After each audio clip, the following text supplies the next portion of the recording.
pages to kind of illustrate mathematically or technically that you can just tell by counting them and doing a statistical analysis.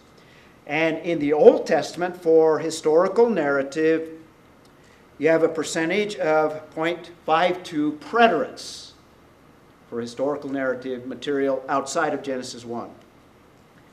Genesis 1, in the same ballpark, even more, 0.65, a higher percentage. In comparison to poetic material, you have 0.04. That's a drastic difference in percentages. And he's got all the other numbers as well. So I would recommend it. It's in a popular form, so it's not difficult to read, and you can pick that up if you haven't read it already. The conclusion that he comes to from the statistical analysis is that Genesis chapter 1 is historical narrative, and that the percentage or the possibility of it being poetical is extremely low. So that's the conclusion that we would come to. So that's the textual evidence. If you look at the details of the Hebrew text itself, and there's other things in there that we could talk about. Those are the two major ones. But you can also argue from other lines of argument. If you compare Genesis 12 through 50, I'm not talking textual here, I'm just talking style.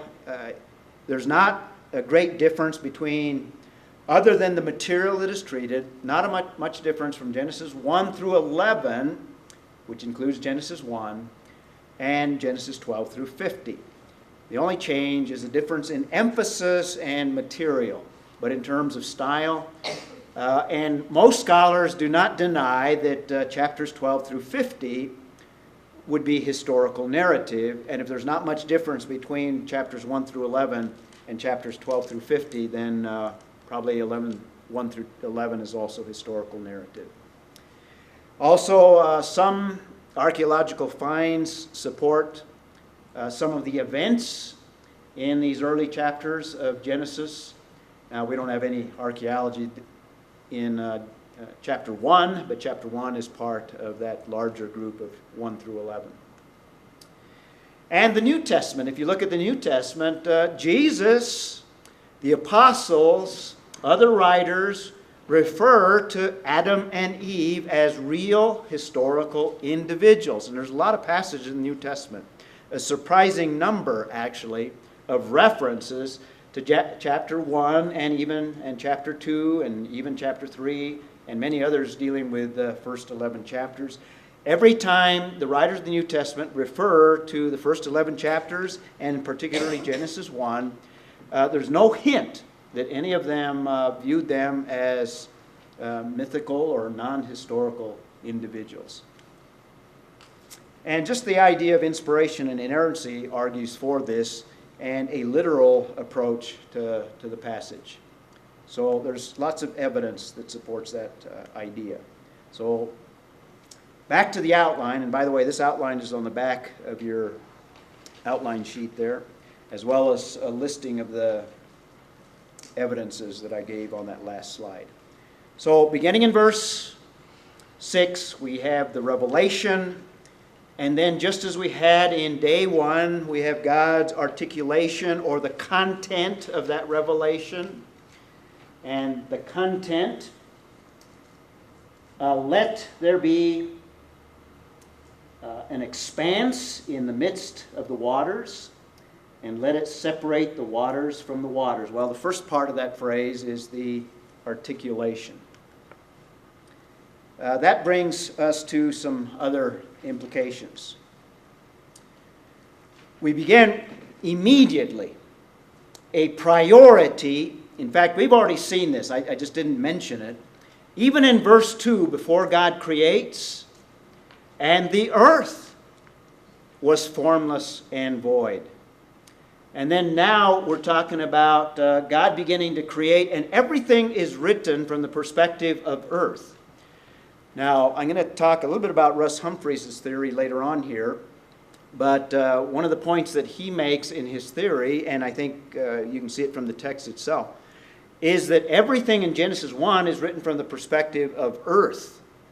and everything with relative to earth. And then once man is created, it's for the purpose of man as the crown or the main focus of creation. So God is in Genesis prioritizing the earth. So this planet is important, even though our culture may diminish us and make us think that we are just a speck in a huge universe, which is in fact the case. But we are a very particular and a very purposeful speck in that large universe that God has given, and his dealings with mankind deals with man on earth. So an implication here is the priority of earth and the priority of man, and there's many other things that we could say. We're going to see that continued also. Many of these themes are going to be injected into the text, re-emphasized, brought to our attention again as we move through, and in day 2 we see that even before that, but certainly emphasized in day 2. Moving through the outline, we have the revelation, we have the articulation, and then in verse 7 we have the creation. So God articulates the intention, and then it tells us in verse 7, and God made the expanse and separated the waters which were below the expanse from the waters which were above the expanse, and it was so. The first part of that, God made the expanse. Well, what is this expanse? The Hebrew word on the screen there, rakia, has a particular meaning. If you study it in the Hebrew, the verb form has the idea of beating something out or hammering on something. It's used in a context where a metal, particularly gold, is hammered out such that it is flattened in order to make it into a plate, so it's spread out or it's flattened out. That's something of the root idea of the word, and it's also used in that sense itself. It's also used in the sense of spreading something out, not just like metals, but other issues as well. Brown, Driver, and Briggs, the main Hebrew lexicon, gives 2 major usages of the word. It refers, this is the noun, referring to an extended surface, a surface that has material to it, I guess you could say. And then it's used in the sense of an expanse, and that's how it's translated in the New American Standard in the Bible that I'm using. So the idea of an expanse, and as we look at it, we're going to see that it probably refers to space. And if you remember Humphreys, he's given a lot of talks here, he likes to refer to the fabric of space. It comes right out of the idea of the word. It seems to have some substance to it. And in fact, the Bible, when it uses that word, often uses imagery. It refers to, uses an analogy of a curtain or a tent that is spread out with substance. In other words, it has material to it.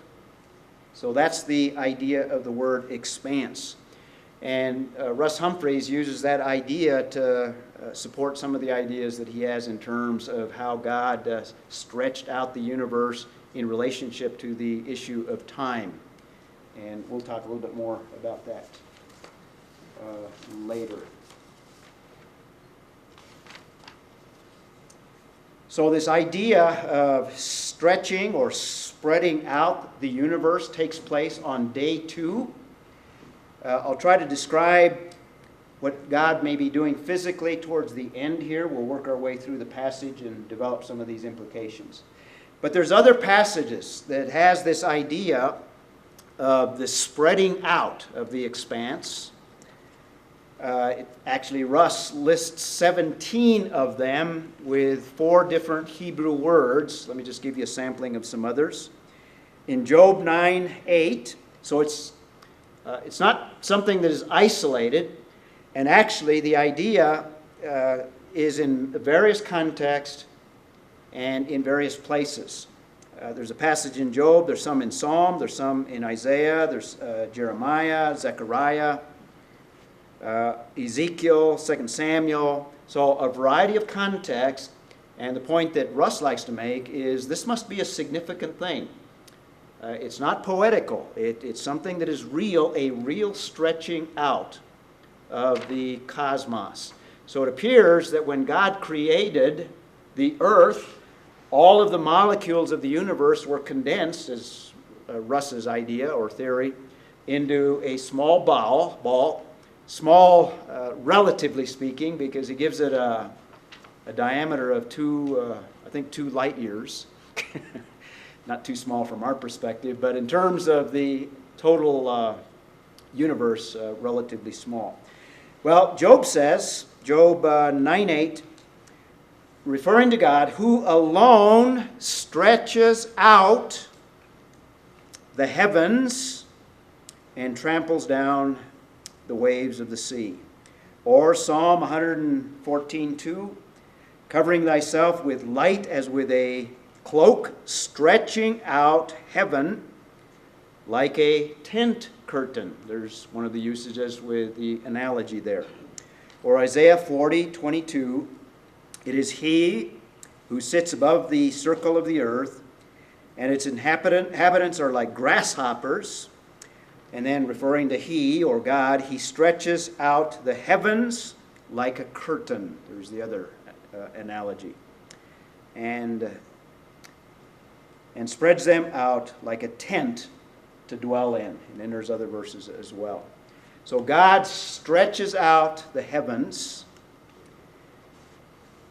So we have another implication. What's the implication of that? Well, it's not only historical narrative, not only is the earth and man the priority, but I think what we have here is a statement that supports the omnipotence of God. The omnipotence of God. God is all-powerful. If He is the Creator, then He is greater than His creation. And if He is greater than His creation, then He has more power than what is contained in His creation, which is a tremendous thought. When you begin to think of the universe and its vastness, you can't help but think of the power of God. In fact, this is what Paul says in Romans 1. The creation tells you something of God's power. And certainly this passage would be one of those passages.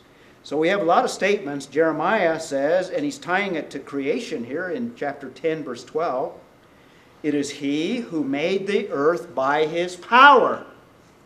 He is omnipotent. Who established the world by His wisdom, and by His understanding He has, and there's another verse, stretched out the heavens. Tremendous power. We can't even conceive of the power of stretching out all of the heavens, all of the material that goes into the heavens. They're not quite stars yet. They're not galaxies yet, not till day 4. But God has stretched this out, and He's greater than all of that. Now, I can't remember the estimates. I've got some numbers here of the size, at least of the universe that we know or we can observe. Let me see if I can find it here. The furthest galaxy that is known is 12 billion light years away. Can you imagine the size of the universe? And think of all, today we have the stars, so think of all of the energy contained in all of those stars. There are billions of stars in every galaxy, and the estimates are, at least Russ estimates, 100 billion galaxies.